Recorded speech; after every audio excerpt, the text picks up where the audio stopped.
الحمد لله رب العالمين والصلاة والسلام على سيد المرسلين وعلى آله وصحبه أجمعين أما بعد رسول الله صلى الله عليه وسلم തങ്ങൾ പറഞ്ഞു إن من الناس مفاتيح للخير مغالق للشر وإن من الناس مفاتيح للشر مغالق للخير فطوبى لمن جعل الله مفاتيح الخير على يديه وويل لمن جعل الله مفاتيح الشر على يديه റവാഹു ഇബ്നു മാജ. മനുഷ്യന്മാർ വിവിധ രൂപത്തിലാണ്.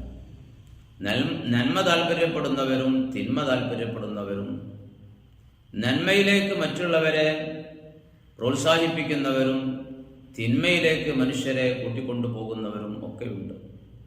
റസൂലുള്ളാഹ് പറയുന്നു, മനുഷ്യന്മാരുടെ കൂട്ടത്തിൽ ചില ആളുകളുണ്ട്, അവര് നന്മകളുടെ നല്ല കാര്യങ്ങളുടെ ചാവിയായി പ്രവർത്തിക്കുന്നവരും ചീത്ത കാര്യങ്ങളുടെ ലോക്കുകളായി പ്രവർത്തിക്കുന്നവരുമാണ്.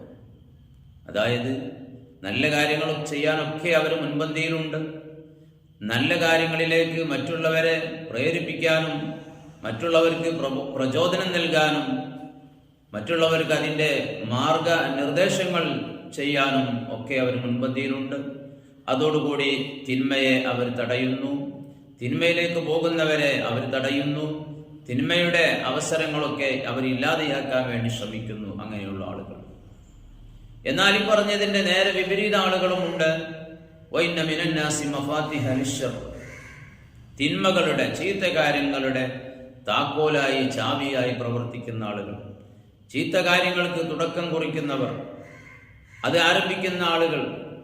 അതേപോലെ മഗാലിക ലിൽ ഖൈർ, നന്മകൾക്കൊക്കെ ലോക്കിടുന്ന ആളുകൾ, നല്ലതിനൊക്കെ തുരങ്കം വെക്കുന്നവർ, നല്ലതിന് തടസ്സം സൃഷ്ടിക്കുന്നവർ, നല്ലത് ചെയ്യുന്ന ആളുകളെ അതിൽ നിന്ന് നിരുത്സാഹപ്പെടുത്തുന്നവർ, അവരെ അത് മുടക്കാനും അതിന് നല്ല കാര്യങ്ങൾക്ക് പാരവെക്കാനും ഒക്കെ ശ്രമിക്കുന്ന ആളുകൾ ഉണ്ട്.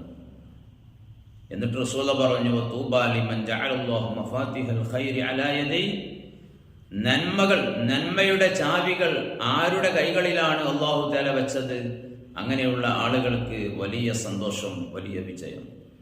നന്മയുടെ ചാവിയായി പ്രവർത്തിക്കാൻ കഴിയുന്ന ആളുകൾക്ക് വലിയ വിജയമുണ്ട്.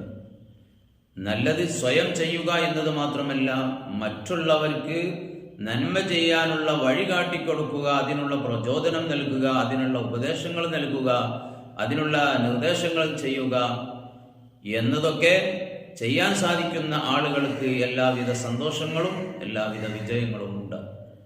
അതേ സമയത്ത് വവൈലുൽ ലിമൻ ജഅലല്ലാഹു മഫാത്തിഹ അശ്ശർരി അലാ യദൈഹി, ആരുടെ കൈ മുഖേനയാണോ, അതായത് ആര് കാരണമായിട്ടാണോ തിന്മ ഉടലെടുക്കുന്നത്, ആരാണോ തിന്മയുടെ ചാവിയായി മാറുന്നത്, അവനാണ് എല്ലാവിധ നാശവും വരാനിരിക്കുന്നത് എന്ന് സയ്യിദുനാ റസൂലുള്ളാഹി.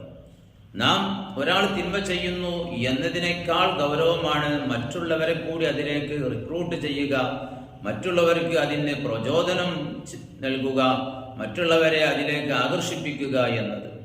അപ്പോൾ സ്വന്തം ചെയ്യുന്നു എന്നതിനേക്കാളും വലിയ കുറ്റമാണ് മറ്റുള്ളവർ ചെയ്യാൻ കാരണമാക്കുക എന്നത്. അത് പിന്നീട് ആരെല്ലാം അനുകരിച്ചു പോകുന്നുണ്ടോ അതിനനുസരിച്ച് ഇവൻ കുറ്റക്കാരനാകുന്നു. എന്നാൽ നന്മ ആര് മാതൃക കാണിച്ചു കൊടുത്തു, അത് പിന്നീട് അങ്ങനെ തുടർന്നു പോകുന്ന കാലത്തോളം ഈ നന്മ കാണിച്ചു കൊടുത്ത ആൾക്ക് പ്രതിഫലവും ലഭിക്കുന്നു. അതുകൊണ്ട് ഒരിക്കലും തിന്മയുടെ പ്രചാരകനോ തുടക്കം കുറിക്കുന്നവനോ അതിലേക്ക് പ്രോത്സാഹിപ്പിക്കുന്നവനോ ആകാൻ പാടില്ല.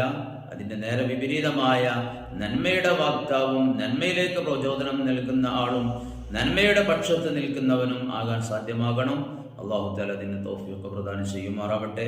ഇമാം ഇബ്നു മാജ ഈ ഹദീസ് ഉദ്ധരിച്ചിട്ടുണ്ട്.